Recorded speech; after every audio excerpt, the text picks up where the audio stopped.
Hello everyone, आज चाहिँ मसँग नेपाली डोनट बनाउने।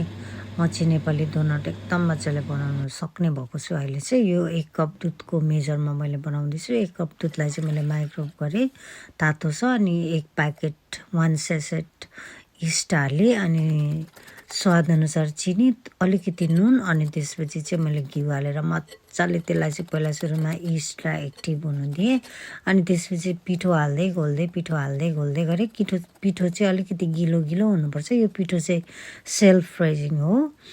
अनि त्यसपछि मजाले अब त्यसो हाल्दै घोल्दै गरेर अनि त्यो तेलले चाहिँ त्यहाँ अड्किनु थाल्यो। अलिकति थिक हुँदै गएपछि अनि मैले प्याचुलरले गरेँ। मजाले गरिसकेपछि चाहिँ यसलाई चाहिँ म अब क्लिन लाएर चाहिँ रेस्ट गर्नको लागि माइक्रोवेभमा राख्छु।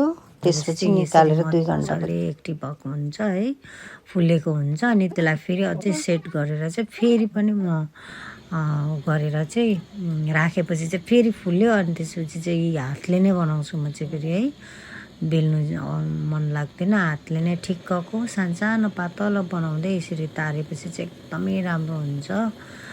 अनि मजाले फुल्छ पनि, स्पन्जी पनि हुन्छ है। मैले चाहिँ यो एगलेस बनाएको हो। मेरो हस्बेन्ड चाहिँ भेज भएको कारणले गरेर चियासँग खानुहुन्छ। अनि त्यस्तो मजाको भएको थियो। अनि तपाईँहरू पनि यसरी बनाउनुहोस्, एकदमै सजिलो छ, इजी छ यो चाहिँ है, कुनै दुःख पनि हुँदैन। अब यता डोनट पाउनु त पाउँछ, तर अब हाम्रो नेपालको जस्तो हुँदैन, अर्कै खालके हुन्छ क्या यहाँ चाहिँ। यो चाहिँ अब स्पन्जी खालके मजाको नेपाली डोनट हो। अब आफैले बनाएको है घरमा। तपाईँहरू पनि बनाएर ट्राई गर्नु होला, कुनै गाह्रो छैन है डोनट बनाउनु। चाहिँ थ्याङ्क यू।